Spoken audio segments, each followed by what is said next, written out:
talked about it, but it's worth repeating that one of the things that goes on in our existence when we're not here with you and we're not busy doing other things is what we would call getting reports. If you were in an office hierarchy, we're the guy who sits at the desk who gets reports on all the other stuff that's going on in the office. It's certainly not like that, but we're trying to put it into human terms the best we can. And the reports we get are the reports of people who've just left the body. The checkout report or the check-in report, whichever way you want to call it. Debriefing. Yeah, that's another way to say it. And what really we see on almost every single report that comes in is, oh, I didn't pay attention. I wish I'd been more conscious. I wish I'd really lived. I wish I'd been less afraid. I wish I had actually experienced X, Y, Z. Instead of spending my whole life in what we would call habit or fear or ruts. So Tobias is going into the body to experience the ascension.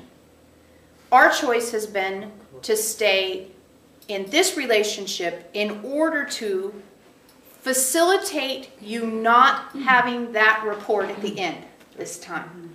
So at the end this time you can say, I gave it my best shot, or I did it, maybe. At least I knew it was an option, right? To live in this way that I've always wished I had lived by the time I left the body. So that's really the motivating force behind our conversations with you. The idea of ascension is a byproduct of that. The idea of evolving into Homo Spiritus is a byproduct of that. It's really driven by souls like yourself saying, oh, that's the thing I missed. You know, it's like you go to Italy and you tour around and you come home and someone says, well, did you go to the Sistine Chapel? And you say, oh man, you know, that day there was a line and we didn't get to go. And it's like, you missed the Sistine Chapel. You got to go back and do it again. And I'm like, okay, next time we're in Europe, we're going to go see the Sistine Chapel. It's that kind of energetic where you get done with the incarnation and you're like, oh, I forgot to be conscious. Darn it. I'm going to try again. Okay, off you go. Try again. But the human form, as it currently lives and breathes, is not set up for a conscious life. As we've said, it's running operating system fear rather than operating system consciousness. And you're upgrading your software through your deliberate attention to how things affect you, how your habits drive you, and how your desire for a different life oftentimes means you desire not to be doing what you're doing. And that's really one of the key points, is you want your life to be different, but what you're really saying is, I just want this to go away. And nothing just goes away. It don't work that way. It either goes away, but it gets put in the queue to come up again, or you stay in it until you transform it. What you're in to transform. What you're in to experience. What you're in because it's what's up for you now. So the desire to make it go away is one that we see coming up as a coping mechanism for the challenges that a conscious life elicits. I just want it to go away. I just want it to be over. I just want it to be summer. I just want it to be next year. I just want the house to be paid off so I won't have to think about it anymore, etc., etc., etc. So even with the superhero powers, or especially with the superhero power conversation, what ended up happening was most people wanted a superhero power so they could make what they were dealing with go away. Yes, true. You know, that was kind of what came out of that exercise we did for a couple of weeks. And what we recognized in that is, oh, you're thinking that a superhero power lets you skip the journey.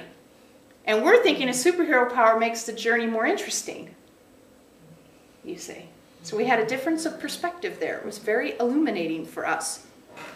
And we invite you, when you want something to just go away,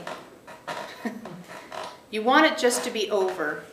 That's the big red alert that habit is attempting to run the show. That's how you know habit's kicking in, is when you hear yourself saying, I wish this were gone, I wish this were over, I wish I could get this done with. It's like, okay, what are you rushing? What are you trying to avoid? And what do you want to skip? Because the thing you're trying to skip feels impossible, yet it's just showing you new possibilities.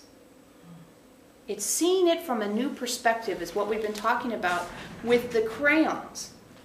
You know, what is the crayon that's powerful now? What is the crayon that I want to use right now? What is it that I can embrace right now to have this situation be more deeply informing my journey, more deeply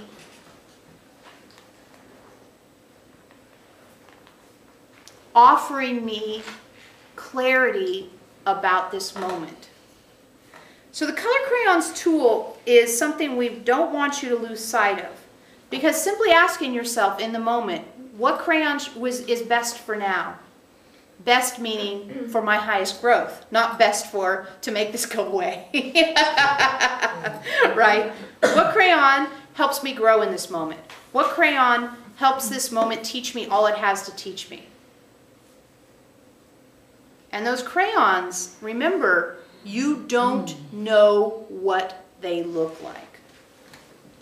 You don't know what they are.